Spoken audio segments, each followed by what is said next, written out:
Hey guys, I just finished watching episode 41 of Dragon Ball Super, and let's all just have a moment of silence for all the Dragon Ball haters out there. So this episode was very interesting and satisfying. In this episode we got to know how powerful Zeno-sama truly is. We saw the Dragon God, came to know about the wish, and got clues to possible future plots. Let's just begin with the Omni King Zeno-sama. So if you have been wondering how powerful Zeno-sama is, Beerus explicitly mentioned that the Omni King can wipe out all 12 universes out of existence in the blink of an eye, if he feels like it. So there we go, haters. No Dragon Ball character is universal level. Now take that statement and hoop it right up your ignorant ass. Because now we have Zeno-sama who can completely destroy 12 universes effortlessly and instantly. Now don't come up with statements like that doesn't mean shit or it was a lie just because you can't accept facts. Whis, Vados or the Kaioshins would have corrected it in that case. However, here's one more interesting thing for me. Yesterday, I predicted in my episode 41 preview that Zeno-sama came here because it goes against the godly rules to arrange some tournament like this. However, he might also react positively to the tournament and might end up being the path to a 12 universal tournament.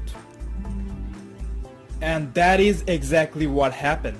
So my predictions do have some value, huh? I'm not entirely wasting your time. So I'm assuming if we get a 12 universal tournament, that will be either the last arc of Dragon Ball Super or the one before the last. They will either end Super with that tournament or something will happen there that will turn out to be a treat for all 12 universes.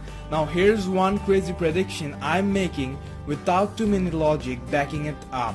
That is, Goku will save all 12 universes and will somehow acquire the same level of power Zeno-sama has. Because if you see the ending of Dragon Ball, Goku was the strongest character. Same case with Dragon Ball Z.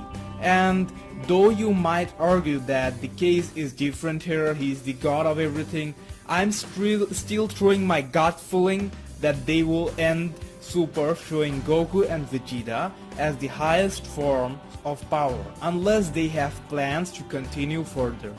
Again, this is just my gut feeling and I completely understand if that sounds BS to you. Then, they summoned the Dragon God, and yeah, like 99.99% of the people predicted, the planet they were fighting on is the last Super Dragon Ball. So the Dragon God, who is continuously referred as Super Shenlong instead of Zorama, is summoned. He is gigantic and makes an epic entrance by eating up a planet, namely planet Saturn. I will give the details on summary. So basically, the wish Beerus made should surprise us all. I didn't see that coming. I once mentioned that Goku will make this exact same wish, but I never thought Beerus would do it. Beerus shows brotherly love to Champa in a truly godly manner as he wished the Earth of Universe 6 to be restored with food and all. Do I need to even tell you how awesome that was? However, Bulma and others in the cube except for Whis didn't know what he wished for, as the wish was made in the language of gods. And Beerus didn't let them know about his wish and told that he just wished for a comfier bed. But here's one thing that bothers me anyway, restoring Earth. Isn't that something even Porunga could do? Comment what you think about this. So this episode is built up for many upcoming plots. We got a lot of clues and Toriyama certainly gave Toei enough materials to run Dragon Ball like forever. And it certainly confirms a long continuation of Dragon Ball Super since it has a 12 universe tournament coming. Thinking of it this way, now Toei has 12 universes in Dragon Ball. Dragon Ball universe can now last forever. They can follow the Dragon Ball art and action style and keep making stories just like they want. The episode 42 trailer was also interesting. We finally see Monaka sparring up with Goku, and he's rightfully wearing Mr. Satan belt. It looks like they're going to have a party. It'll be a refreshing episode, and you get to see the showdown of Goku versus Monaka. The trailer also features Krillin using Solar Flare. Since the subs are not yet out and many of you might have confusion with what happened in the episode, I'm going to read out the translations done by Kanenzchu with a bit of editing and deduction. You can check this site out, link is on description below. Dragon Ball Super Episode 41 Summary by Kanenzchu. Beerus explains to Goku that their visitor is in fact the Omni King, the person who stands at the pinnacle of the 12 universes. Whis notes that they shouldn't just stand there looking at the Omni King, and so Beerus and Champa rush down to formally greet him. Champa is so distracted by this unexpected turn of events that he seems to have completely forgotten about destroying his fighters. After a few formalities, the Omni King explains that he came to chastise Beerus and Champa for neglecting their duties as God of Destruction and holding a tournament instead. Whis apologized on Beerus' behalf, explaining how Beerus prefers napping and food over acts of destruction. And Vados claims Champa needs to cut back on his work in order to focus on eating a healthy diet. The Omni King jokes about replacing them with some new gods of destruction, but then admits that despite initially coming to criticize them, he found the tournament so enjoyable that he wants to hold another one featuring fighters from every universe. Goku is thrilled at the idea and tells the Omni King that he'll be sure to compete, but Beerus freaks out, saying that Goku can't talk directly to an Omni King. That, however, Omni King doesn't mind this breach of etiquette and compliments Goku in a well-fought match. He promises to hold this next tournament soon, and Goku reaches out to shake hands with Omni King, freaking Beerus out once more. They shake hands and Omni King departs. With Omni King gone, Beerus chews Goku out for his rude behavior. If Omni King felt like it, he could wipe out all 12 universes in the blink of an eye. Goku's surprised to hear this, but notes that Omni King didn't seem like a bad guy, so he probably wouldn't do something like that. Champa snidely remarks that Beerus' victory doesn't mean quite as much anymore. This tournament was really just a warm-up, and Omni King's tournament will be the main event. Still, Champa says a loss is a loss, and he'll hand over his 6th Super Dragon Ball as promised, though he doubts that they will be able to find the final one so easily. Champa thinks the Omni King will probably be angry if the Universe 6 fighters aren't present at his tournament, so he begrudgingly spares them. Kaba happily tells Vegeta that now he can give him a tour of planet Sadal, repeatedly referring to Vegeta as master in the sense of a martial arts master. Despite Vegeta's protest, Goku approaches Hit, telling him he doesn't know when this next tournament will be, but if Hit can't wait until then, he'd be happy to give him a rematch in 3 days or from now, or even tomorrow, if 3 days is too long. Hit says see you later and takes off.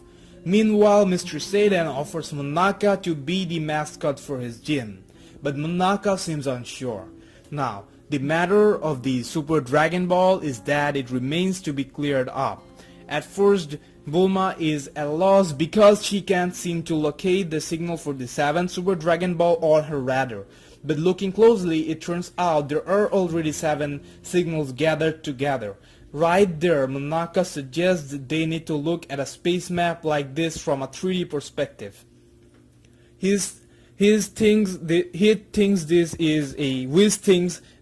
is a great suggestion and has everyone pile into his cube vessel. They zoom away from the nameless planet, which Whis reveals to actually be the 7th and final Super Dragon Ball.